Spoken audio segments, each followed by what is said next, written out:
जय गुरु जी को चरण वंदना और गुरु जी की संगत को नमन। गुरु जी के यहाँ आने से पहले मैंने अपने जीवन में जितनी भी पूजा अर्चना, प्रार्थना, साधना जो भी कुछ किया था, उसमें एक डर था जो उस सारी प्रोसेस में चलता था मेरे अंदर, कि बिना नहाए, बिना पूजा किए अगर मैं कुछ खाऊंगा तो मतलब क्या हो, एक उनका अनादर होगा या कैसे होगा, ये एक मन में चलता था। तो गुरु जी के पास आने के बाद वो डर की पूजा दिल की पूजा में बदल गई, जहाँ जो भी काम करना है या जो भी कुछ करना है वो दिल से करना है। तो जो मैं पूजा अर्चना करता था, तो मेरा मन कोई ऐसे स्थान पे जाना या इस तरह का जब भी करता था, तो वहाँ एक ही मैं अपने मन में अरदास करता था। मंदिर में जाऊं, गुरुद्वारे में जाऊं या कहीं का जहां भी मत्था टेकता था, वहां एक ही अरदास होती थी मेरी, कि अगर मेरे मरने से दुनिया सुखी होती है तो मैं अभी मर जाऊं। ये एक मेरा एक छोटी सी अरदास हुआ करती थी, इसके अलावा मैंने कुछ नहीं मांगा। मैं ये कहता था कि अगर मेरे मरने से सारे दुख मैं लेके मर जाऊं और सारी दुनिया सुखी हो जाए तो मैं अभी मर जाऊं। ये मेरी हर मंदिर में, हर जो देवी देवता उनके सामने मेरी अरदास हुआ करती थी। मेरा साथी था, उसके साथ बहुत समस्याएं चल रही थी। सरकारी नौकरी थी, वो छूट गई। 300 गज का दिल्ली में मकान था, वो छूट गया। एक वक्त के खाने का जो है ना, उसका हिसाब किताब नहीं रहा। मैं उसके घर गया था एक दिन, तो उनकी वाइफ ने बताया कि मैंने कहा कि भैया ऐसे ऐसे समस्याएं आ रही हैं, खड़े खड़े एक्सीडेंट हो रहे हैं, तो किसी को दिखा लीजिए। उनकी वाइफ ने बोला कि भाई साहब, ये तो किसी को मानते ही नहीं है, ना तो ये पूजा करते कोई, ना किसी देवी देवता को मानते, ना मंदिर, ना मस्जिद, ना गुरुद्वारा, ना मजार, कहीं कहीं नहीं जाते ये तो। क्योंकि उससे पहले मैं भी सारे ये तांत्रिक, ज्योतिषी, इन सब के पास मैं भी घूमा हूँ। माला, ताबीज, अंगूठियां, ये सब कुछ पहनी मैंने। तो उस समय मैं उसी प्रोसेस में था, जो मेरे को पता था मैं उसी को आगे बढ़ाया करता था। लेकिन उनकी वाइफ ने बोला कि भाई साहब, आप कहीं ले जाना चाहते हो तो मैं आपके स्कूटर पे इनको बैठा दूंगी। तो मैंने घर में आके बात की कि मेरी मेरी छोटी सिस्टर थी, बीचो सबसे छोटी सिस्टर थी, उनकी सहेली के पापा जो है वो बालाजी के भगत थे। तो मैंने घर में वो किया, तो उसने कहा कि वो मेरी सहेली आके बताती है कि उनके पापा जिसको भी कुछ बताते हैं उसका सब कुछ ठीक हो जाता है, तो वहां ले जाओ। तो मैं उसको स्कूटर पे बैठा कर उनके पास ले गया। तो हिमाचल का रहने वाला लड़का था वो, उसके जन्मपत्री साथ में लेके आया था वो अपने उसमें। तो जो बालाजी के भगत थे उनको जब दिखाई जन्मपत्री, तो उसने एक जगह बोला कि भाई मैं नहीं कह रहा, ये जन्मपत्री आपकी बोल रही है कि ये जो ईयर आपका उम्र का चल रहा है, इस ईयर में आपका मौत मृत्यु योग बना हुआ है। लेकिन साथ में तुम्हारी घरवाली और तुम्हारे बच्चों की जो इतनी स्ट्रोंग है, जो पत्री है, कि वो आपको हर मौत के मुंह से बार बार बचा रही है, और ये सारी दिक्कतें इसी की आ रही है, ये आपके उसमें लिखा हुआ है। उपाय के बारे में उसने बताया कि संडे को ऐसे से मैं एक हवन करता हूँ, और हवन के बाद में एक ताबीज बना के दूंगा, और ताबीज आप जैसे मैं कहूँ वैसे धारण करना, तो आपका काम चल जाएगा। हम संडे को गए उनके पास में, उन्होंने वो ताबीज दिया, दिन बृहस्पतिवार का बताया, टाइम बताया कि इतने बज के इतने मिनट पे ये उपाय करके इसको धारण करना है। उसने, विश्वास उसको था या नहीं था, लेकिन उसने मेरे कहने से और उस अपनी वाइफ के दबाव में आके वो काम किया। तो जहां उसकी सरकारी नौकरी छूट गई, प्राइवेट नौकरी में जहां वो जाया करता था, जहां हर जगह से मने हो गई थी, क्योंकि उसका जो नौकरी छुट्टी थी वो दिल्ली पुलिस की थी, और पुलिस के आदमियों पे विश्वास बहुत जल्दी से कोई करते नहीं है, और नौकरी छुट्टी है जिसकी, इसका मतलब कुछ ना कुछ तो गड़बड़ है। तो अब जब वो जहां भी जाता था, उसका वो सच बोलता था कि मैं ऐसे से मैं पुलिस में था और वहां से मेरी नौकरी छूट गई है, तो कोई उसको हाँ नहीं बोलता था। लेकिन जैसे ही उसने वो ताबीज डाल के और पहला कदम रखा, तो उसको एक उसका जो मिलने वाला था वो टकरा गया सामने। पहले कदम रखते ही वो उसके घर ही आ रहा था कि भाई ऐसे से मैंने बात की है, और फिर आप वहां जाना तो वो आपका जो है वो आपकी बात कर लेगा और आपको रख लेगा। उसकी नौकरी प्राइवेट में लगी और बहुत अच्छी लगी। जब कोर्ट के थ्रू उसकी सरकारी नौकरी वापस मिली, तो उसको ये तय करना बड़ा मुश्किल हो गया था कि प्राइवेट में रुके या वापस सरकारी में जाए। तो जिन बालाजी के भगत के पास में जाया करता था, तो मेरा इंटरेस्ट और विश्वास और ज्यादा बढ़ गया, क्योंकि 74 से रामलीला करता हूं, उसमें हनुमान जी के बहुत रोल किए हैं, उनको महसूस भी किया, उनकी कृपा को भी जाना है। तो हनुमान जी जो है शिव के एक अंश हैं, तो उनकी अपार शक्ति है। तो गुरु जी महाशिव हैं। महाशिव में तो सब कुछ समाया हुआ है, ब्रह्मा विष्णु महेश जितनी भी सृष्टि में है, जो कुछ है वो सब कुछ उनके अंदर है, वहीं से निकलता है, वहीं समा जाता है। तो एक दिन बैठे चाय पी रहे थे, तो मैंने चाय पीते पीते मेरे मुंह से निकल गया, मैंने कहा अंकल आप ये कहते हो कि जब भी आप गद्दी पे बैठते हो, तो जो भी बातचीत होती है वो बालाजी से होती है, आपका उसमें कोई रोल नहीं है। कह रहे हाँ। मैंने कि लेकिन 10 आदमी आपके उस पे आए बालाजी के दरबार पे, अपनी समस्या बताई, बालाजी ने उसका उपाय भी बताए। 7 लोगों को बालाजी ने जैसा बोला उनका काम सही हो गया, लेकिन 3 लोग अभी भी रो रहे हैं। तो मुझे लगता है कि बालाजी से बड़ी भी कोई शक्ति है जिस वजह से वो 3 के बारे में फेल हुए। मैंने उनको सवाल छोड़ा और मैं घर आ गया। 2-2.5 महीने बाद में उनके यहाँ फिर ऐसी अंदर से एक आवाज आई और मैं उनके घर पहुंचा।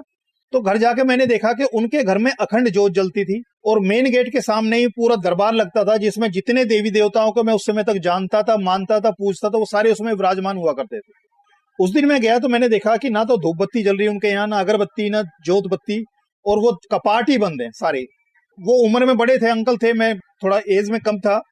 तो एकदम से मेरी हिम्मत नहीं उनसे पूछने की ऐसा अचानक क्यों हुआ, क्योंकि वो वर्षों से सेवा कर रहे थे हनुमान जी की, बालाजी के वर्षों से भगत थे। मैंने उनको बोला, मैंने कि अंकल क्या सबको नमस्ते कर ली? तो उन्होंने कहा कि हाँ, मैंने जो है वो अब साकार से मैं निराकार में चला गया हूँ। और एक जगह बताई थी उन्होंने जीके में कि भी ऐसे ऐसे जीके में है, वो गुरुजी बैठते हैं गद्दी पे और बाकी संगत नीचे कालीन होता है, नीचे बैठते हैं और ध्यान लगाते हैं। तो उन्होंने बोला कि वहां आप ये नहीं है कि नहाए हो नहीं नहाए हो, मुंह सच्चा है झूठा है, उससे कोई मतलब नहीं है, सिर्फ आपका मन साफ होना चाहिए और ध्यान लगाओ, बैठ, कुछ नहीं करना, ना धूप बत्ती है, ना प्रसाद है, ना फूल माला, कुछ नहीं है। उन्होंने फिर साथ में ये भी बताया कि उस दिन हमारी जो बात हो रही थी कि बालाजी 3 के बारे में फेल क्यों हुए, उन्होंने कहा कि जितने देवी देवता हैं उनकी अपने आप में सारे संपूर्ण हैं, लेकिन जो भी अवतार हुए हैं उनके कोई उद्देश्य होता है, उनका कोई उद्देश्य लेके आते हैं। लेकिन जब गुरु रूप में जो है महाशिव अवतार लेते हैं तो वो दुष्ट हो या भक्त हो सबका कल्याण कर। तो मैंने कहना कि वो 3 के बारे में इसलिए फेल होते हैं कि जिसके हाथ में जो चीज है, जब उसके पास वो हनुमान जी जाते हैं कि भाई ऐसे ऐसे ही है, मैंने उसको लड़के के लिए बोल दिया है या नौकरी के लिए बोल दिया है या किसी और जिस काम के लिए है उसके लिए बोल दिया है, तो वो कहते हैं भाई ये तो संभव नहीं है, पॉसिबल नहीं है। तो हनुमान जी कहते हैं कि भाई मैंने तो उसको वचन दे दिया। कह रहे भाई वचन तुमने दिया, वचन देने से पहले अगर मेरे से बात करते तो हम बताते कि वाया मीडिया क्या हो सकता है नहीं हो सकता, लेकिन अब आपने वचन दिया तो आप जाने अपने वचन का। तो अगर 3 के बारे में इसलिए फेल है कि जिसके हाथ जो चीज है वो देने से कहता है वो संभव ही नहीं है, नहीं दे सकता। जीके में जो उन्होंने बताया था तो मेरे सवाल मेरा था, जवाब मुझे मिला, लेकिन मैं इस अहंकार में मैंने 14 साल बिताए हैं कि मैं जो कह रहा था कि हनुमान जी से बड़ी भी कोई शक्ति है और वो प्रूव हो गया कि उससे बड़ी कोई शक्ति है। मैं अपने घर बैठ गया। 14 साल बाद मेरे ऑफिस में एक लेडी थी, उनके हस्बैंड जो है ना ये साउथ दिल्ली में करीब उनके पास 600-700 गज जगह उनके हिस्से में आई हुई है। तो उनके हस्बैंड किसी बात पे, पारिवारिक कुछ बात पे घर छोड़ के चले गए जो आज तक नहीं आए वापस। और उनके जो बाकी जो कुनबे वाले थे वो कोशिश करते थे कि उसको भी किसी तरह से भगा दे, वो अपनी बच्चियों को लेके और यहाँ से चली जाए, जिससे कि वो ये सारी प्रॉपर्टी उनके हाथ में आ जाए। तो उसने ऑफिस में बताया, अपना मुसीबत बताई, क्योंकि जब आदमी अपनी समस्या से घिरा होता है तो उससे निकलने के लिए वो सब कुछ करने को तैयार होता है और वो ये भूल जाता है कि मैं अच्छा कर रहा हूँ या बुरा कर रहा हूँ। तो मेरे छोटा भाई का दोस्त था जो गुरुजी के यहाँ 2005 से जून के आसपास से जो है ना वो उसने जाना शुरू किया, मतलब मेरे से 5-6 महीने पहले से उसने स्टार्ट किया था।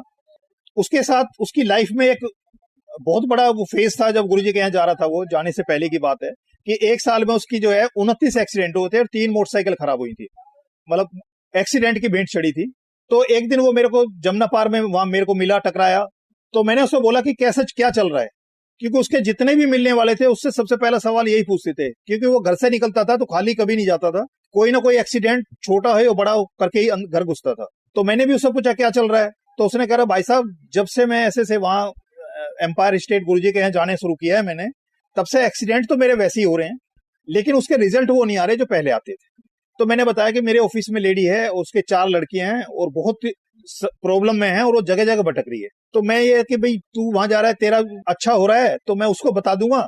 उसने एकदम एक सवाल किया मेरे से, कह भाई साहब जब ऐसे हालात में आदमी होता है तो जल्दी से किसी पे विश्वास नहीं होता।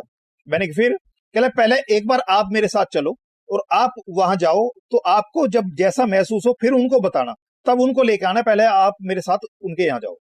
तो 9 मार्च 2006 को एम्पायर स्टेट में गुरुजी के यहाँ जाने का पहला दिन मेरा तय हुआ। मैं ऑफिस के हाई कोर्ट की 2 केस की फाइलें थी जो मैं घर ले गया और 9 मार्च को सुबह वो फाइलें मेरे स्कूटर से गिर गई। सुबह से शाम तक मैं उसको ढूंढता रहा। डिपार्टमेंट में पता लग गया मेरा, थाने में रिपोर्ट भी लिखा दी उसके बारे में, मिसिंग की फाइल मिसिंग की है, और 10 तारीख को वो केस लगे हुए। तो उन्होंने इसका 3-4 बजे मेरे पास फोन आया कि भाई साहब कहाँ मिल रहे हो। तो मेरे मुंह से निकला, मैंने कि भाई आज सुबह मेरे साथ ऐसे ऐसे हो गया, 10 तारीख को उसके केस लगे हुए हैं, तो वो अगर फाइलें मेरी नहीं मिलती तो जिसकी नौकरी गई हुई है उसकी तो पता नहीं आएगी, लेकिन मेरी चली जाएगी। तो जब तक मेरा इससे पीछा नहीं छूटता तब तक मैं किसी बारे में नहीं सोच सकता। वो प्राइवेट सेक्टर में तो उसने बड़ा कैजुअली बोल दिया कि भाई साहब जैसे ही फाइल मिल जाए तो मेरे को बता देना, फिर मैं बता दूंगा कहां से इकट्ठे होके चलेंगे। तो मैंने उसको कोई रेस्पॉन्स नहीं किया। मैं कि इसको पता नहीं कि मैं सारे दिन सुबह से किस हालात से गुजर रहा हूं। तो मैं थोड़ा सा पीछे चलूंगा कि जब से वो गुरुजी ने उसको लड़के को अपने पास बुलाया था संगत को, तब से मेरी लाइफ में एक फेज चल रहा था कि मैं सुबह शाम का खाने वाला था। तो 2 चपाती सुबह और 2 शाम खाना शुरू कर दिया। एक भी टुकड़ा सुबह फालतू खा लिया जाए या शाम को खा लिया जाए तो अगले बार का मेरा बड़ा अनकंफर्टेबल लगे मेरे को। दूसरा था कि मेरा ऑफिस पहले 8-9 बजे नॉर्मल टाइम में मैं निकलता था, वहां से ट्रांसफर हो गया तो 6 बजे घर छूटने लगा और 6:30 तक घर आने लगा। तो घर में जल्दी आ गया तो ना तो टीवी चला सकूं, आंटी बच्चों के चक्कर में लगी हैं, 4 बच्चे मेरे पास में थे, 2 कमरों का मकान था। तो मैं जल्दी जाके ना तो आंटी मेरे से बात करे, ना मैं कोई बात कर सकूं, ना टीवी देख सकूं, अखबार पढ़ लिया, उसको क्या करूं मेरी समझ में नहीं आया। तो मैं घर में बोलने लगा, मैंने कि भाई जल्दी आने का मेरा कोई फायदा नहीं है, मैं तो तुम्हें डिस्टर्ब करता हूं। तो मैं जल्दी ऑफिस से निकल के कोई अच्छी जगह ढूंढ लेता हूं जहां मैं 2-2.5 घंटे बिताऊं ऑफिस से निकलने के बाद, और फिर मैं आऊं जैसे पहले आता था और अपने आके खाना खा के सो जाऊं, ना तुम्हें कोई दिक्कत हो ना मुझे दिक्कत। इसके साथ में तीसरी एक चीज चल रही थी मेरे अंदर की 19-20 साल की सरकारी नौकरी, और मैं अंदर से था कि इसको छोड़ दे। उसी दौरान में जब वो 9 मार्च को वो काम हुआ मेरे हिसाब ने, साथ में फाइलें गुम होगी, तो मेरे को नौकरी छोड़ने के लिए कुछ करने की जरूरत नहीं थी। एक इंक्वायरी चलती जिसके उस दिन ऑर्डर हो चुके थे, लेकिन बहुत बड़ा सत्संग है, तो मैं 7 बजे तक वो फाइलें इंटैक्ट मेरे हाथ में थी। उस दिन मैं गुरुजी के यहां नहीं जा पाया, लेकिन फाइल मेरे हाथ में आ चुकी थी। 12 मार्च 2006 को फिर गुरुजी के यहां, तो वहां जाने के लिए उस लड़के के साथ बात हुई। तो जब उसके पास गया, मुझे नहीं पता था वहां गुरुजी के यहां क्या प्रोसेस होता है। उसने सिर्फ एक चीज बताई थी कि गुरुजी किसी से बात नहीं करते, ना गुरुजी को बताने की चीज जरूरत है, जानी जहान है, वो सब कुछ जानते हैं, उनको कुछ बताने की जरूरत नहीं है, ना कुछ मांगने की जरूरत है। मैं उसके साथ चला गया, प्रोसेस मुझे पता नहीं था। पहले गए, जाके गद्दी को मत्था टेका, एम्पायर स्टेट में मत्था टेक के फिर वहां बैठ गए। फिर बीच में जो है गुरुजी जो है टी शर्टों में और उसमें थे, पैंट में थे। उसके बाद वो बीच में उठ के गए, सारी संगत उठी, सारी संगत उठ के जब गुरुजी अंदर चले गए फिर बैठ गए। फिर गुरुजी चोला डाल के आए थे, फिर सारी संगत उठ के मत्था टेका, फिर गुरुजी गद्दी पे बैठे। फिर 9 बजे प्रोसेस हुआ, 9 बजे लंगर का शुरू हुआ। वो 2 घंटे 7 से 9 का टाइम था, जो 2 घंटे शब्द गुरुजी ने सुनवाए। मेरा जन्म जरूर पंजाबी उसमें कॉलोनी में हुआ था, लेकिन बाकी मेरा जो है ठेठ गांव के माहौल में मेरी परवरिश हुई। पंजाबी मेरे को बिल्कुल नहीं आती थी, लेकिन वहां सुना, क्योंकि वहां पिन ड्रॉप साइलेंस हुआ करती थी। किसी का सांस भी तेज लगता था तो लोगों की नजरें ऐसी आती थी संगत की उसकी तरफ कि जैसे नजरों से उसको खत्म कर दें। इतना ज्यादा पिन ड्रॉप साइलेंस हुआ करती थी गुरुजी के एम्पायर स्टेट में। तो 9 बजे लंगर के लिए बैठाए, लंगर किया, तो बाहर जो है ना हम खड़े थे, बाहर जाने लगे जिस समय लंगर करके।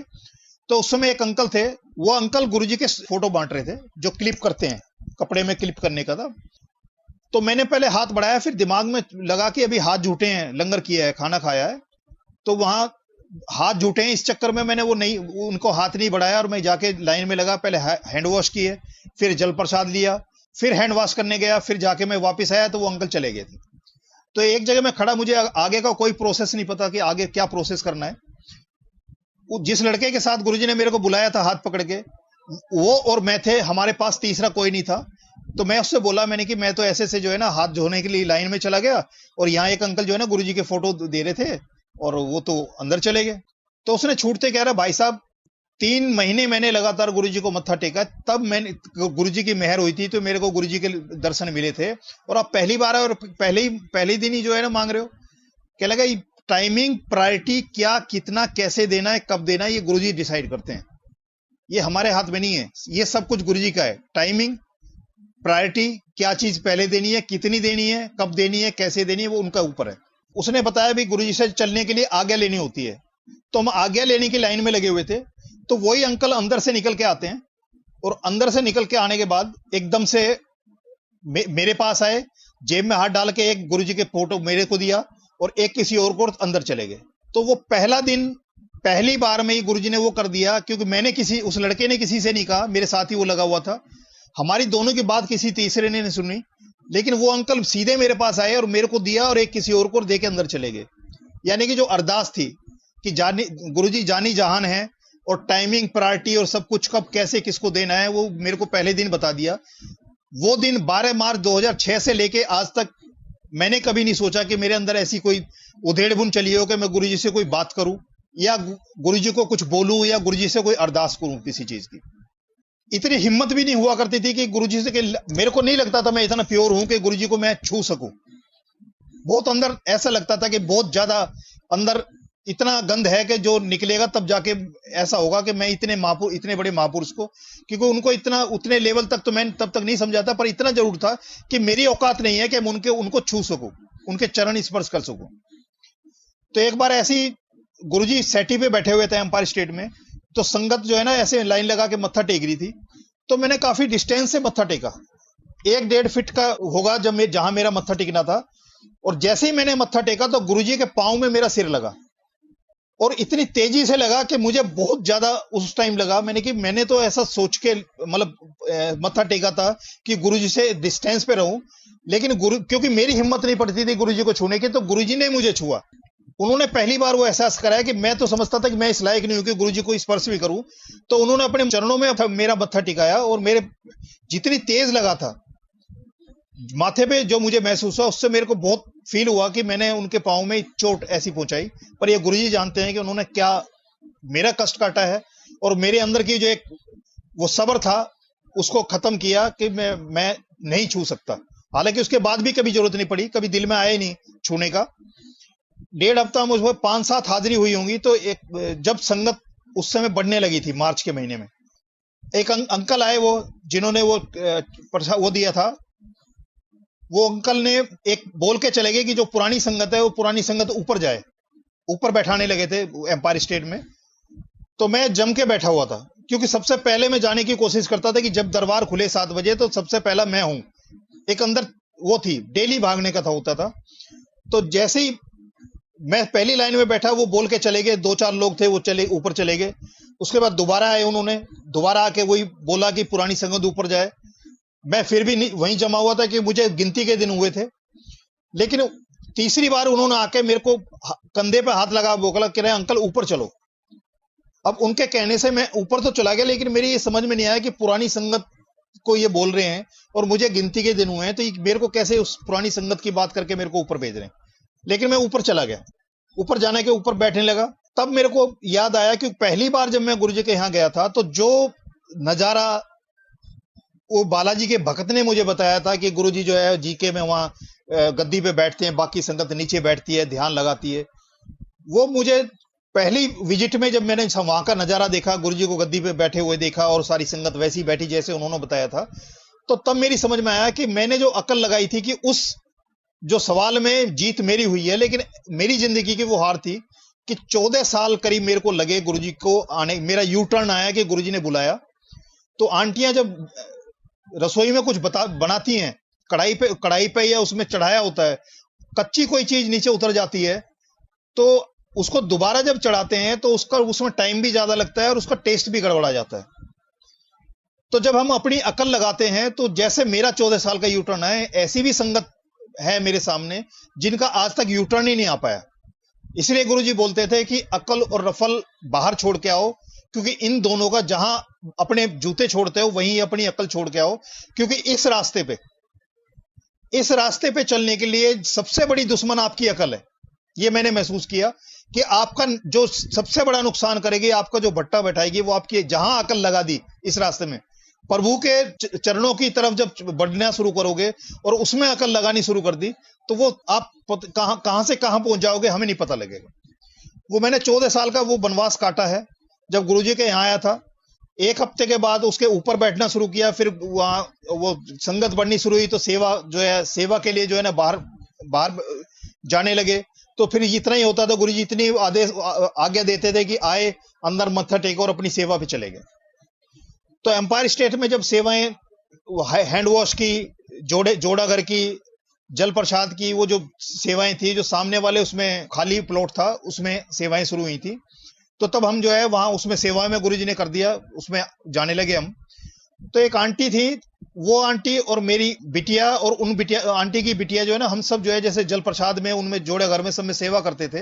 तो उन आंटी की और उनकी बिटिया की एक आदत थी कि वो 9 बजे तक जो है अंदर बैठा करते थे, चाय प्रसाद लेके। गुरुजी जब चोले में आ जाते थे तब वो बाहर आते थे सेवा के लिए।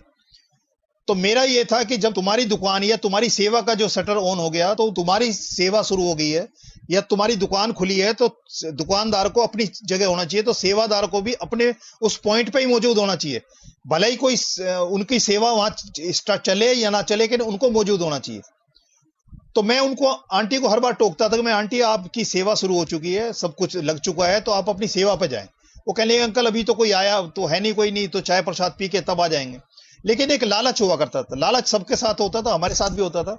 जब एम्पायर स्टेट में बैठा करते थे तो हमें एक ही लालच हुआ करते थे, जहां भी बैठे वहां से गुरुजी सीधे नजर आए।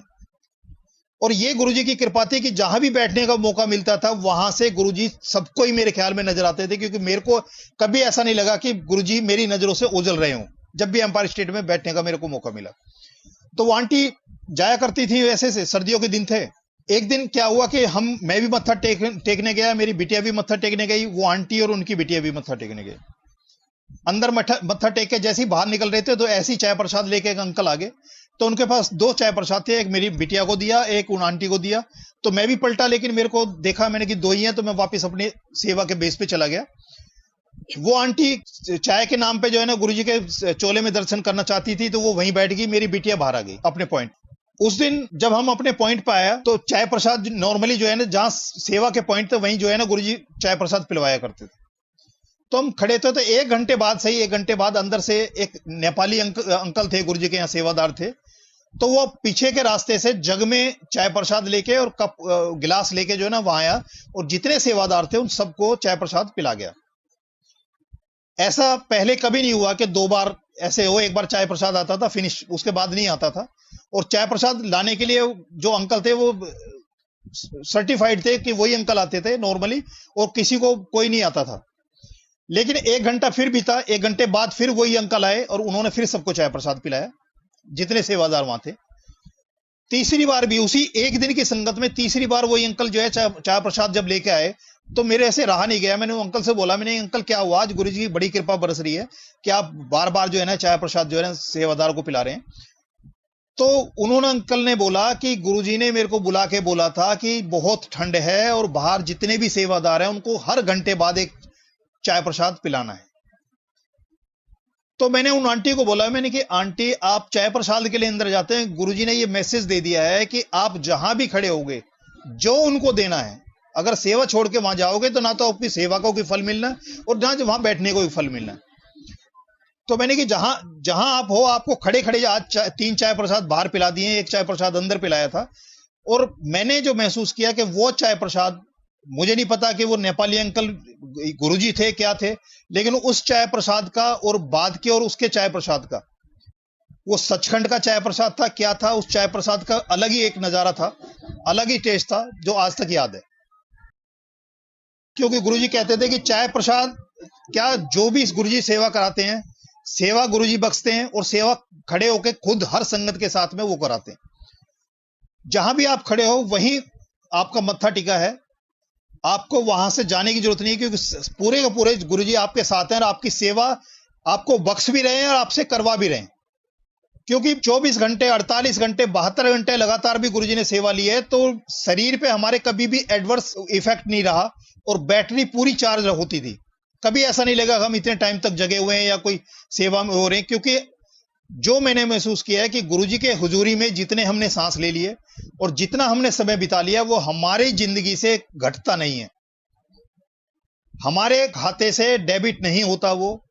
इसलिए गुरुजी के हजूरी में लिए हुए सांस, बिताया हुआ समय सब उनको समर्पित है, और जो उनको सेवा उन्होंने लेनी होती है वो सब उनके हिस्से में होती है, उसमें हमारा कोई रोल नहीं है।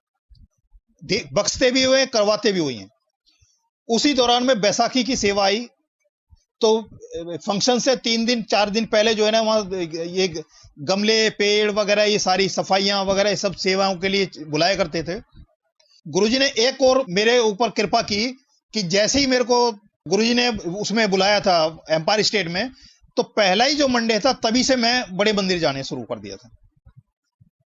जबकि हम छोटे मंदिर में, एम्पायर स्टेट में जितने लोगों से बड़े मंदिर के बारे में पूछते थे, तो बड़े मंदिर के बारे में यही कोई कहता है कौन सा बड़ा मंदिर, मंदिर तो यही है जहां गुरुजी बैठे हैं।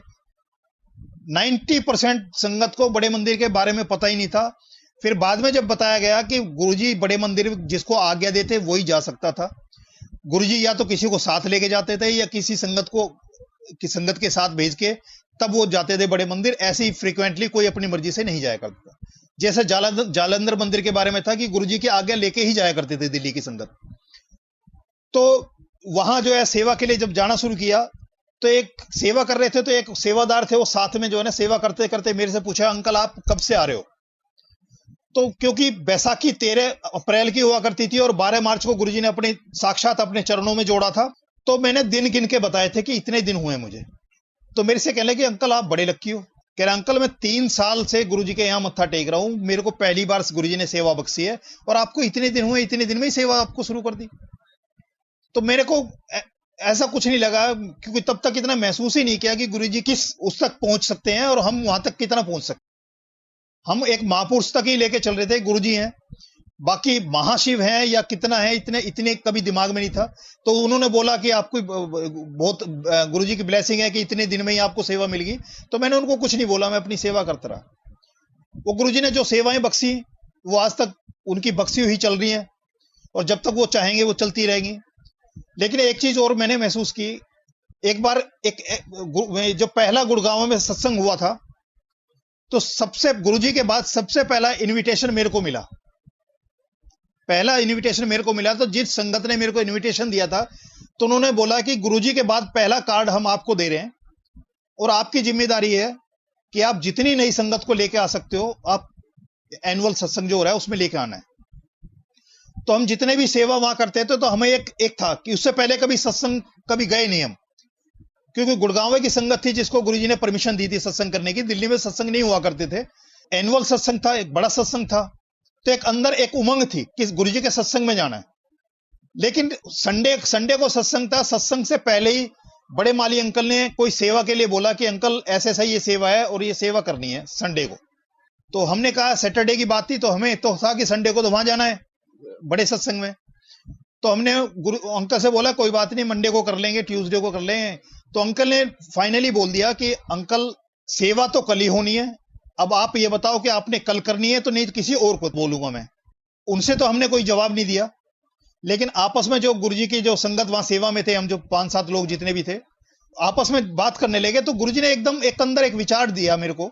मैंने एक अंकल से बोला, मैंने कि अंकल एक चीज बताओ कि एक कहीं किसी के जन्मदिन का कार्ड आया है और साथ में एक किसी के बीमारी की खबर आ जाती है कि वो बहुत सीरियस है, तो हम प्रेफर किसको करेंगे? कहने लगे बीमार को। मैंने कि तो सत्संग और सेवा में भी है कि सत्संग तो एक नशा है।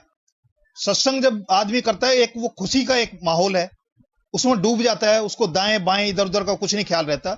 लेकिन जो सेवा है वो है टू मेकअप समथिंग, कुछ बिगड़ रहा है उसको संभालना, यानी कि बीमार को एक ठीक करने वाली चीज है। तो मैंने कहा भी नहीं भाई, हम कल जो है सेवा करेंगे, सत्संग नहीं जाएंगे। गुरुजी की तरफ से जो मैसेज था कि सेवा और सत्संग में से अगर चुनाव है तो सेवा पहले है, सत्संग दूसरे उस पे। क्योंकि खुशी में तो बहुत लोग शामिल हो जाते हैं, लेकिन गम में जो साथ देगा, जो आपका अपना, जिसकी पहचान होगी, वो तभी होगी जब आपके ऊपर कोई विपत्ति आए और तब वो आपके साथ में खड़ा मिलाए। तो हमने उस दिन वो सेवा की, पूरे जितने लोग थे गुरुजी ने खूब सेवा बख्शी, पूरे दिन सेवा चली हमारी।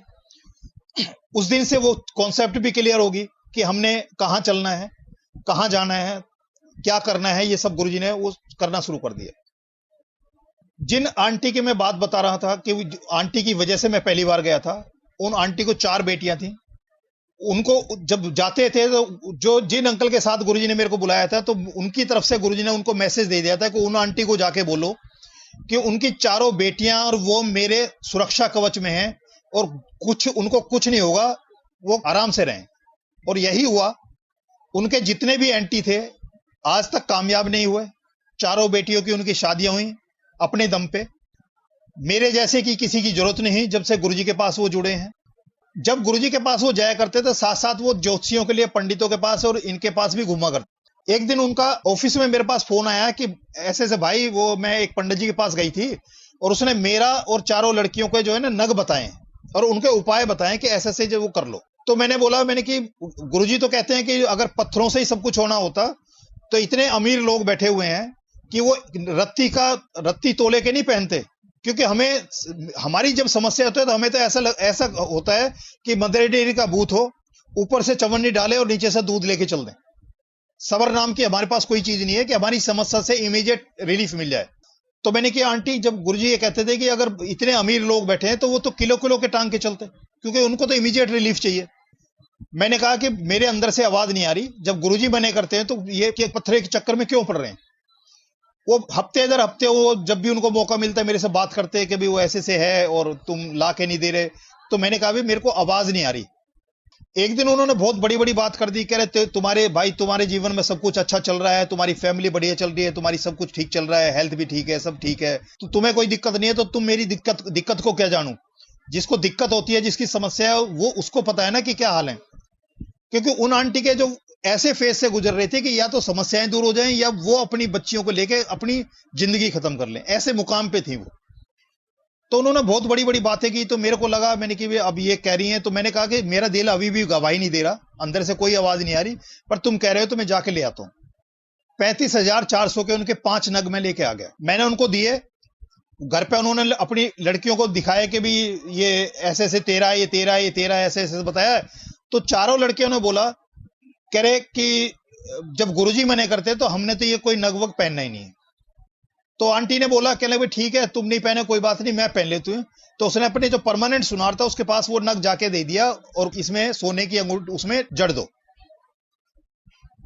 उसको दिन बृहस्पतिवार का 11 बजे का टाइम बताया था, कोई उपाय करके पंचामृत में उसको डिप करके इतने टाइम रखना है, ये उसका उपाय वो करके श्लोक बोलना है, उसके बाद उसको धारण करने की बात। उससे पहले उसको हाथ में पहन के नहीं देख सकती थी वो। तो उसने वो उससे ली, सुनार से लेके और उस उपाय किया, और जैसे ही वो डालना उसने की कोशिश की तो उसने देखा कि वो उसकी छोटी उंगली में भी नहीं आ रही। अब उस दिन का वो दिन उसका खत्म हो गया। वो अगले दिन जो है उसी दिन अगले दिन या सेम डे जो है उस सुनार के पास गई, कहने जी ये किसका नाप बना दिया, ये तो मेरे आ ही नहीं रही।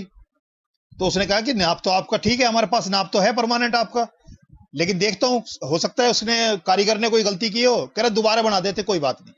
दोबारा वो लेके आई तो दोबारा उपाय किया, अगले थर्सडे को उपाय किया, तो उसको पहनने लगी तो उन्होंने देखा कि वो हर उंगली में अंगूठे तक में ढीली है। और वो बड़ी परेशान। उसके 2 हफ्ते निकल गए, लेकिन उसका वो उपाय नहीं हुआ। तो वो उसके पास फिर उसके सुनार के पास गई, कहला ये क्या कर रहे हो तुम। कह रहा पहले वो इतनी छोटी बना दी, अब इतनी बड़ी बना दी कि ये पता नहीं क्या काम कर रहे हो तुम। एक अंगूठी तुम्हारे से नहीं बन रही। तो सुनार जो हेड था उसका सुनार, उसने बोला जी मुझे ये लड़के पता नहीं क्या काम कर रहे हैं, इस बार मैं इसको खुद बनाऊंगा तुम्हारे लिए। जब अगले टाइम वो लेने गई उससे फोन पे बात करके, तो उस सुनार ने क्या किया कि दुकान पे आ जाओ। दुकान पे गई वो। दुकान पे आने के बाद उसने वो नग जो है उस पे रख दिया अपने काउंटर पे। कहने लगा जी मेरी समझ में नहीं आ रहा कि मैं इसको जड़ नहीं पा रहा हूं, किसी और से ये काम करवा लो। तीसरा हफ्ता भी खत्म हो गया उसका। तो एक दिन वो महीने से ऊपर हो गया, एक दिन उसको फोन आता है, कह रहा भाई अगर मारे ना तो एक बात कहूं। मैंने भी मारने वाली बात होगी तो मारूंगा भी। कह रहे वो नग जो है ना मैंने वापस करने हैं, और ऐसे से बात होगी, लड़कियों ने मने कर दिया और मेरा नग जड़ा नहीं गया। तो मैंने कहा कि वहां 15 दिन का टाइम देते हैं वो, कि 15 दिन के अंदर आप लौटा देते हो और मेन है कि उसको इस्तेमाल ना किया हो, तो तब वो वापस लेते हैं और 10 या 15% जो उनका काट के बाकी पैसे दे देते हैं वो। हम जैसी दुकान पे गए तो उसने बताया कि जी पहले जब आप ये लेके गए थे पत्थर हमारे से, जब हमारे भाइयों का काम ज्वाइंट था और अब ये अलग अलग हो गया। कहने के मैं अपने भाई को फोन कर देता हूं, आप उसके पास चला जाओ, अपनी जो भी समस्या है उसको बता दो। हम उसके पास गए, उसके दूसरी दुकान पे। मैंने कहा जी आपके भाई साहब को फोन आया होगा। कह रहा हाँ हाँ हाँ बताओ आपकी क्या क्या परेशानी है। मैंने कहा जी ये ऐसे ऐसे वो पत्थर ले गए थे, 5 पत्थर ले गए थे। अब ये जो है ना हमारे वो लड़की की जो है उसका कहीं एडमिशन होना है और उसमें पैसे की जरूरत है, तो ये पत्थर तो आपसे बाद में भी ले लेंगे, तो इस समय जो है हमें चाहिए था कि इसको आप ले लो और हमें पैसे दे दो। तो उसने बोला कि भाई आपको कितने दिन हो गए। तो मैंने कहा भाई, मैंने कि 15-20 दिन तो हो ही गए। वो कहने लगा जी ये इसका हमारी मार्केट का एक असूल है कि जी 15 दिन से पहले पहले कोई ये लेके जाता है तो उसका इतने % काट के दे देते हैं, पूरी मार्केट में आप पता कर लो। मैंने कहा जी वो तो पता है, पर समस्या हमारी है, वो आपके पास है। तो कहने लगा अच्छा वो पर्ची दिखाओ। तो आंटी ने वो सारी पर्ची अपने बैग में देख ली, वो पर्ची हाथ नहीं आई। तो वो कहने लगे जी वो पर्ची तो मैं लेके आई थी, लेकिन पता नहीं जल्दबाजी में वो गिर गई है, क्या हुआ है, लेकिन पर्ची नहीं मिल रही। वो चुपचाप बैठ गया, 10 मिनट बैठा रहा। मैंने कहा जी समस्या हमारी है और निदान आपके पास है, जैसा आप कहोगे हम वैसे ही, आप मने कर दो मैं उठ के चल देंगे, कोई बात नहीं। 10 मिनट के बाद एकदम उसके मुंह से निकला कि 30 दे सकता हूं। तो हमने दोनों एकदम से कहा करे जी जैसे जैसा आप चाहो वैसे उचित समझा वैसे ठीक है, जो आप देना चाहते हो वो दे दो, कोई बात नहीं। तो उसने 100 की 3 गड्डी उस पे काउंटर पे रखी और आंटी ने एकदम झपट्टा जैसा मारा और उसमें रखा बैग में, और नमस्ते भाई साहब की, और मेरे को हाथ पकड़ के बाहर निकाल ले। बाहर लाके जो है वो एकदम से हाथ डाला उसमें कि पैसे सही से रखे गए नहीं रखे गए बैग में। तो जब हाथ बाहर निकाला तो वो पर्ची आ गई हाथ में। तो पर्ची हाथ में आ गई तो उसमें देखा कि करीब 1.25 महीना हमें हो चुका था उनको खरीदे हुए। अगर वो पर्ची उसके हाथ में आ जाती उस समय, उसके हाथ में दे, तो हो सकता है वो मने भी कर देता देने से, लेकिन गुरुजी ने वो पर्ची हाथ में आने ही नहीं दी। वो तब हाथ में आई तब वो आया। मैं उसको आंटी को बोला, मैंने कि आंटी ये जो 5,400 का जो जूता लगा है ये हमारी नालायकी की वजह से लगा। मैंने बोला था कि मेरे अंदर से आवाज नहीं आ रही, गुरुजी नहीं चाहते, और आपने ये खरीदवा दिया, तो ये 5,400 का जो लगा है ना ये हमारी नालायकी की वजह से। तो कहने लगी कि मैं तो जब से घर से चली हूं मैं गुरुजी से एक ही अरदास कर रही हूं, ना कर रही हूं कि गुरुजी इस बार माफ कर दो, इस बार मेरा पीछे छुड़वा दो, मैं जिंदगी में कभी इस बारे में सोचूंगी नहीं। और मैं सिर्फ गुरुजी का मंत्र जाप ही कर रही थी, घर से लेके और वहां बैठ के भी चलते फिरते मैं यही कर रही थी कि गुरुजी इस बार पीछे छुड़वा दो। तो गुरुजी ने जो बोला है कि ये पत्थर ये उपायों में इस तरह के चक्कर में ना पड़ो, तो गुरुजी का एक ही था कि मानो मांगो मत, क्योंकि मांगी हुई चीज को जब जिसने दाता ने दी है वो वापस ले सकता जब उसको जरूरत पड़ेगी, लेकिन जो दान में दे दी हुई चीज है। हम छोटे से थे जब हमारी मदर कभी कोई मांगने वाला आता था या कोई गाय आती थी तो चून वगैरह जो आटा वगैरह जो निकाल के देते थे, अगर वो मांगने वाला निकल गया या गाय हट गई गेट से, तो वापस उस आटे को उसमें ड्रम में नहीं डाला जाता था, उसको अलग रख देते थे। मतलब वो उससे निकल गया, उसको वापस अपने इस्तेमाल में नहीं लेते थे। तो यही दान की चीज है कि जो दान में चीज मिलेगी उसको वो वापस नहीं लेगा, वो तो आप हमेशा उसको एंजॉय करोगे। एक बार बड़े मंदिर में सोमवार का दिन था, मैं उस दिन जल्दी वहां से निकल आया, 6 बजे करीब मैं निकल आया। महरौली से कुछ सामान लेना था मैंने घर का। मंगलवार को मेरे पास फोन आता है, वो अंकल कहने लगे कि अंकल कल आप जैसे ही निकले हो मंदिर से वैसे ही गुरुजी आ गए, और गुरुजी ने संगत को कुछ चीजें जो है ना वो प्रसाद बंटवाया है, और आप निकल गए थे। अपना भी बताया उसने मेरे को ये मिला है। तो मैं उसको बोला, मैंने कि ना तो इसमें मेरे को कोई खुशी लग रही है ना मेरे को इसमें कोई गम है, क्योंकि कई बार ऐसा हो चुका कि या तो मैं उस दिन गया ही नहीं हूं या गया हूं तो वापिस आ गया हूं जल्दी। तो जब सब कुछ गुरुजी के ऊपर है तो जब वो चाहेंगे तो तभी ठीक है, ना तो मुझे इसमें कोई दुख हो रहा है और ना मुझे कोई ऐसे कोई खुशी है, मैंने उन पे छोड़ रखा है। तो बुधवार की सेवा हुआ करती थी किचन वगैरह की, तो उसमें हम गए हुए थे। तो जो सोमवार को गुरुजी ने जो है प्रसाद बंटवाया था, वही अंकल जो है ना फिर वो प्रसाद बांट रहे थे उस दिन। तो हम जितनी सेवा कर रहे थे हमें भी इकट्ठा कर रखा था उन्होंने। इकट्ठा करके वो बात कर रहे थे कि भाई ये प्रसाद किसको दिया जाए। तो जब मेरा नंबर आया तो मेरे को कहने लगे ये अंकल ये आपको प्रसाद दे रहे हैं। तो उस समय जब ये हमारी बात हो रही थी, मेरे को देने की बात हो रही थी, तो गुरुजी मेरे से हमारे बीच में आके खड़े हो गए और ऐसे हाथ बांध के उन्होंने, गुरुजी कहने लगे हाँ किसने दे रहे हो? वो अंकल बोल रहे, कह रहे इन अंकल को, कह रहे चंगा। तो जो सोमवार को गुरुजी ने संगत के थ्रू संगत को दिलवाया था, वही प्रसाद गुरुजी ने अपने सामने खड़े होके कंफर्म करके मेरे को दिलवाया, जो आज भी गुरुजी की उन ब्लेसिंग्स को, उस प्रसाद को मैं एंजॉय कर रहा हूं। तो ये गुरुजी का अपना तरीका था। एक बार बड़े मंदिर में जो है, अब तो ये होली में अंदर नहीं जाते, पहले होली से पहले जो सेवाएं कर रहे थे हम, तो एक बार अंदर सेवा कर रहे थे। जो शिव मूर्ति अंदर है, ब्रास की शिव मूर्ति है, तो हम अंदर ऐसे बैठ के हम सब सेवा कर रहे थे। तो मूर्ति पे ब्रासों की जब हम फिनिश कर रहे थे उसमें, तो हमने देखा कि उसके अंदर जो है कहीं लाल कलर निकल फुटक रहा है, कहीं हरा, कहीं नीला, कहीं केसरिया, वो अलग अलग, मतलब देखते देखते हमारे किसी को जो है ना कहीं लाल दिखने लगा, कहीं हरा दिखने लगा, मतलब सारे कलर उसमें जो है ना उसकी गुरुजी के उसमें दिख रहे हैं, जबकि पूरी वो सफाई की थी और फिनिश के लिए जो है चमकाने के लिए वो कपड़े का उसमें रगड़ा चल रहा था उस समय। तो गुरुजी ने उस समय हमारे साथ एक आध्यात्मिक जो होली है वो उसमें उस दिन खेली हमारे उसमें साथ में। तो जब एक बार एम्पायर स्टेट से एक आंटी हैं, वो बिटिया थी, वो भी सेवा में हुआ करती थी, तो उसके पास कलर मोबाइल था, तो उसने दिखाया कि उसने वो गुरुजी की जो मूर्ति है उसकी कभी वो वीडियो बनाई थी, तो वो एम्पायर स्टेट में दिखा रही थी सेवा के टाइम में कि अंकल मैंने ऐसे ऐसे बनाई थी, तो इसको देखो। तो मैंने देखा, मेरे को कुछ पता नहीं लगा। फिर उसने दिखाया, अंकल मैं इसलिए दिखा रही हूं इसमें, आप गौर से देखो इसको। तो मैंने गौर से देखा, तो उसमें देखा कि ब्रास की जो मूर्ति है उसकी जो चेस्ट है वो ऐसे ऊपर नीचे महसूस हो रही है जैसे ब्रीदिंग चल रही है उसमें, और उनके जो मनके हैं, जो माला पड़ी हुई है उसमें, जो मनकों में उसमें हिलाव है, और जो नाग है उसमें भी ऐसा लगा जैसे वो लाइव है। तो मैंने देखा, मेरे को बड़ा अच्छा लगा। तो एक अंदर एहसास हुआ मेरे को कि मेरे पास तो वैसा फोन था, तो मुझे लगा काश मेरे पास भी एक ये कलर फोन होता या कैमरे वाला फोन होता, तो मैं भी ऐसे खींचता, तो हो सकता है मेरे को भी कुछ गुरुजी ऐसे दर्शन दे। एक अंदर एक भाव आ गया मेरे अंदर। लेकिन कुछ दिन बाद उस आंटी ने बताया मेरे को कि वो मेरा फोन करप्ट हो गया और उसका सब कुछ खत्म हो गया, फोन ही खत्म हो गया। यानी कि उस फोन का जो पर्पस था वो इतना ही था कि वो गुरुजी के उसको वीडियो बनाए और जितनी संगत को वो दिखा सकती है उसको दिखाया, उसका पर्पस खत्म हो गया, वो फोन ही उसका करप्ट हो गया, खत्म हो गया उसका। मैंने बेंगलोर में, मेरा सबसे छोटा वाला भाई है वो दिल्ली में आया हुआ था, तो मैं कह लगा ऐसे ऐसे कलर फोन का था मैं वो करने का, तो उसने अपना वो मेरे को कलर फोन देके चला गया। तो एक अंदर था मामला। तो मैं वहां जाके और जो है जब जैसे सेवा कर रहे थे, तो मैंने जो है मुझे नहीं पता गुरुजी से आज्ञा ली थी या नहीं ली थी, लेकिन मैंने वो वीडियो बनाना शुरू कर दिया।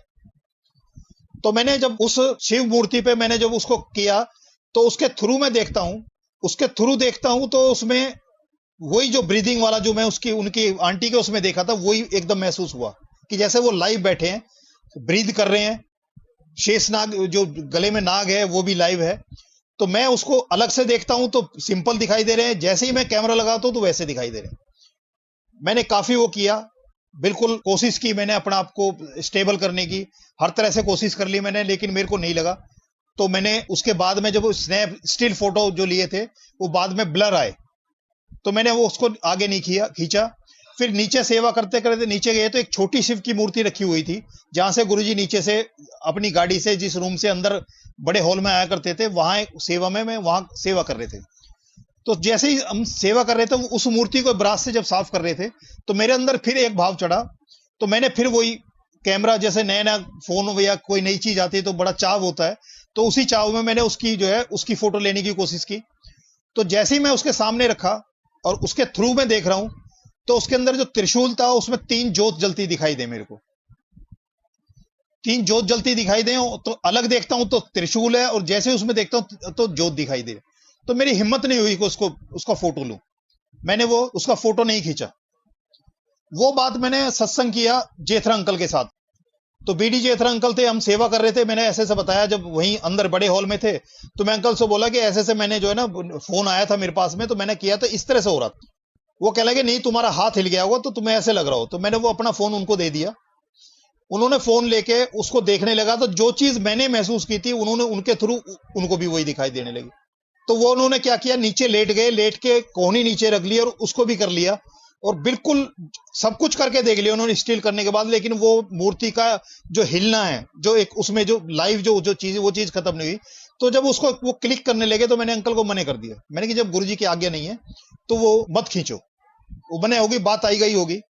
मैं एक बस से जाता था और मैं गेट पे ही चढ़ा था, और गेट से अगले स्टैंड पे मैंने उतरा हूं, ऑफिस में गया हूं, तो मेरा वो फोन खत्म, गायब हो गया, चोरी हो गया। मतलब यानी कि जो गुरुजी मुझे दिखाना चाहते थे, जो महसूस कराना चाहते थे, वो चीज उसमें आई और वो मोर फोन चला गया, उसका काम खत्म हो गया।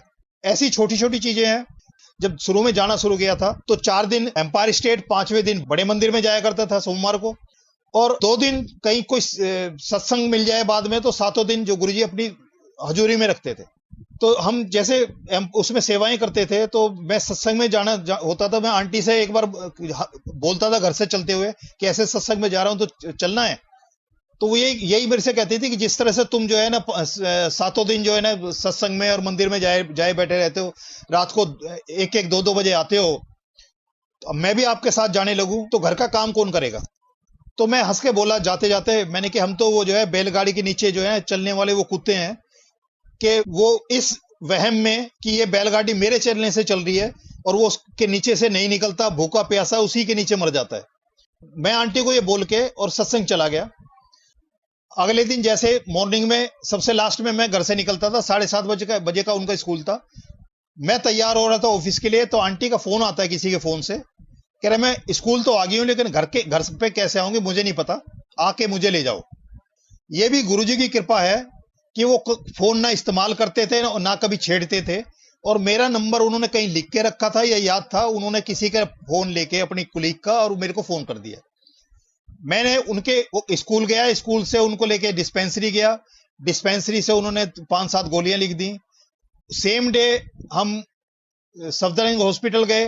सफदरजंग हॉस्पिटल जाके जब हमने डॉक्टर को बताया, जहां से 3 महीने से उनकी माइग्रेन की दवाई चल रही थी, उस डॉक्टर को दिखाया तो उसने कुछ नहीं बताया और सारी दवाइयां काट के एक नींद की गोली छोड़ दी। हमने देखा नींद की गोली है, तो मैंने कहा ना तो ये बता रहे वजह क्या है, और नींद की गोली है तो इससे क्या इलाज होगा।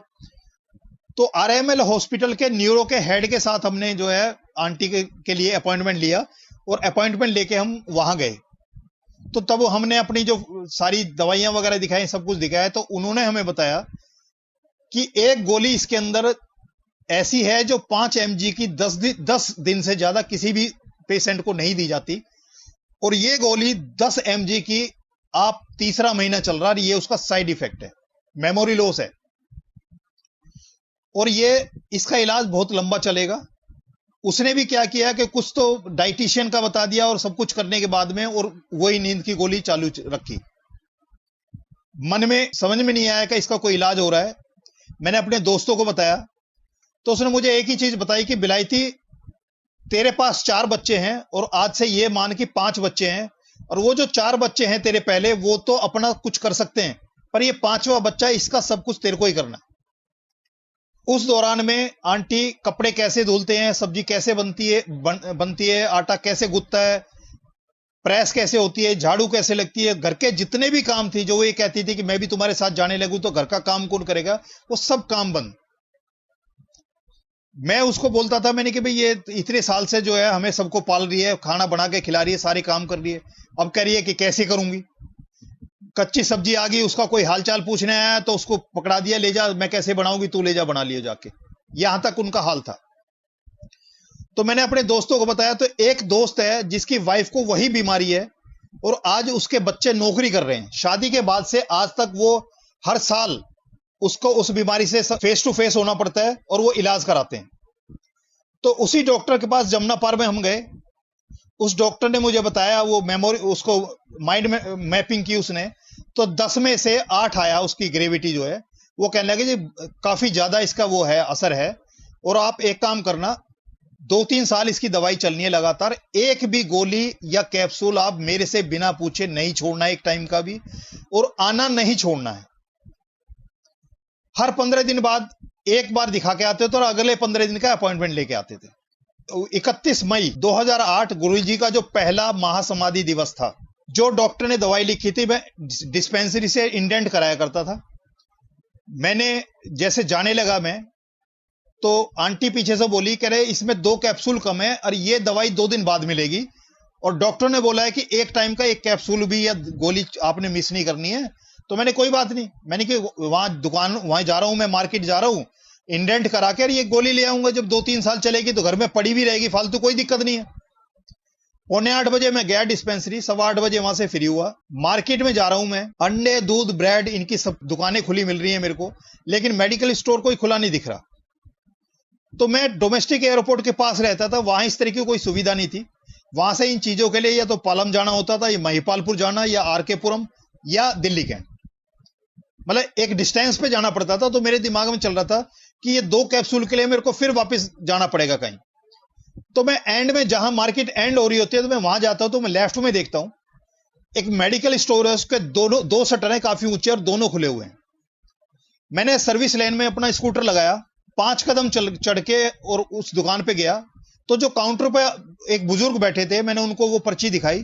काउंटर पे उसने 32 रुपए लेके और मेरे को वो दवाई दी। 5 कदम से चल के मैं अपने स्कूटर पे गया हूं, हेलमेट लगाया, और जैसे मैं स्टार्ट करने के लिए चाबी घुसा के स्टार्ट करने के लिए कोशिश कर रहा था, मेरी नजर उस मेडिकल स्टोर पे गई। तो मैंने देखा कि उस दोनों मेडिकल स्टोर के दोनों शटर थे वो बिल्कुल बंद और प्रॉपरली लोग थे। रात को जैसे ताले पलट के जाते हैं वैसे पलटे हुए थे।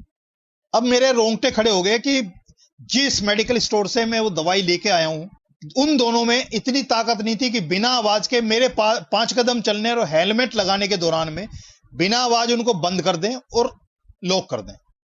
ना दाएं की दुकान खुली थी ना बाएं की खुली थी, और जिस खुली से मैं लेके आया था वो बंद। मैं उसी रोंगटे खड़े उसी स्टेट में मैं घर पे गया, घंटी बजाई, आंटी ने दरवाजा खोला, तो मैंने आंटी को बोला, मैंने कि आंटी आज जो है ना मेडिकल स्टोर, जो बंद मेडिकल स्टोर से तुम्हारी दवाई गुरुजी ने दिलवाई है। आंटी ने कोई रेस्पॉन्स नहीं किया और वो दवाई उनकी शुरू हो गई। तो अगले जो 15 दिन के जो टाइम में जो हमने जाना था डॉक्टर के पास, तो हम डॉक्टर के पास गए, तो उससे पहले आंटी घर में बोलने लगी मेरे को कि मैं तो बिल्कुल ठीक हूं और डॉक्टर हमें लूट रहा है। डॉक्टर के पास गए, जैसे हमारी टर्न आई, डॉक्टर के सामने बैठते डॉक्टर ने पहला सवाल मेरे को किया, पेशेंट के क्या हाल है? मैंने कहा कि पेशेंट ये कह रहा है आपका कि वो बिल्कुल ठीक है और आप हमें लूट रहे हो। तो जैसे करंट लग जाता है, एकदम वो संभल के कुर्सी पे बैठ गया अपनी पे और कहने लगा, नहीं नहीं नहीं, ये दवाई से आपको लग रहा होगा, लेकिन ये बीमारी इतनी जल्दी नहीं जाती, इस चक्कर में आना मत छोड़ना और दवाई मत छोड़ना। उसने माइंड मैपिंग की, कह रहे बीमारी कहीं नहीं गई है, अभी उतनी ही है और आप ये दवाई चालू रखो। हमने दवाई चालू रखी। अगले 15 दिन बाद गए, तो 15 दिन बाद में उसने जब माइंड मैपिंग की तो वो 0 आ गया, उसकी जो कैलकुलेशन है वो 0 हो गई। तो वो कहने लगा, डॉक्टर कहने लगे, जी मेरा इतने साल का एक्सपीरियंस है, 20-25 साल का एक्सपीरियंस है, और मैंने आज तक ऐसा नहीं देखा कि इस बीमारी का पेशेंट का इतनी जल्दी हो जाए, और हो सकता है दवाइयों से ही आपका लग रहा हो, तो एक काम करो, आप 15 दिन बाद दवाइयां छोड़ने के बाद आना। दवाई छोड़ के 15 दिन बाद गए, वो 0 फिर आ गया। तो डॉक्टर ने कहा, कहने लगे, जी ऐसा मेरे समझ में नहीं आ रहा, एक काम करना, आप 2 महीने बाद आना आप टेस्ट कराने। हम 2 महीने बाद गए, तो 2 महीने बाद गए तो फिर वो 0 आ गया। तो डॉक्टर ने बोला, कहने लगे, जी ये बीमारी इतनी जल्दी नहीं जाती, लेकिन मैं समझ रहा हूं कि ये सर्दियों में जो है इसका जो वो है ज्यादा आते हैं इसका, और अगली बार अगर एक भी कोई सिम्टम आपको नजर आए तो इसको इग्नोर मत करना और इमीडिएटली लेके आना है आपने। वो 2008 की सर्दियां चली गई और आज 2020 की सर्दियां 2-3 महीने बाद दस्तक देने को हैं। आंटी ओरिजिनल है। जो आंटी पहले कहती थी कि घर का काम कौन करेगा, वही आज भी कहती हैं। लेकिन एक चीज देखा कि जितने काम वो आंटी अपने सिर लेती थी कि मैं करती हूं, उस दौरान में ना तो कोई भूखा सोया, ना किसी ने गंदे कपड़े पहने, ना घर गंदा रहा, मतलब सब कुछ ठीक चला। तो एक जो वो कहते थे कि घर का काम कौन करेगा, वो सब कुछ चला उसमें। होली का दिन आया, तो होली वाले दिन हमारा डुगरी जाने का कि भाई डुगरी चलते हैं। तो मैंने आंटी से घर में बोला कि मैंने कहा ऐसे वहां डुगरी चलना है गुरुजी के गांव में, तो चलेंगे? तो आंटी बोली, कहने के मैंने नहीं जाना। कह रहे वो गांव है और वहां जो है ना ऐसी गांव में ऐसी होलियां खेलते हैं, रंग वंग खेलेंगे, ये कीचड़ वगैरह ऐसे गोबर से खेलते हैं। कह रहे मैंने नहीं जाना। मैंने कोई बात नहीं, चलते हैं, हमने कौन सा वो करना है, हमने तो मंदिर वहां मत्था टेकना और वापिस आ जाना है, हमने थोड़ी होली खेलने जा रहे हैं। हम जब डुगरी गए हैं, पूरे रास्ते यहां से लेकर डुगरी के पूरे रास्ते में हमें कोई भी होली खेलता नहीं मिला। डुगरी गांव में हमें कोई ना होली खेलता मिला, ना हमें रंग वाला मिला। वहां मत्था टेका हमने, क्योंकि आंटी के मुंह से एक चीज निकली थी कि होली खेलते हैं, वो बड़ा गंदा लगता है। तो हमारे जाने में और आने में पूरे दिन में हमें एक भी कोई शख्स पूरे रास्ते में, पूरे गांव में हमें ऐसा नहीं मिला जो हमें होली खेलता हुआ मिला हो या होली के रंगों में रंगा हुआ हो। तो ये गुरुजी इतनी छोटी छोटी चीजें का भी बहुत ध्यान रखते हैं। जय गुरुजी, सबको नमस्ते, जय गुरुजी।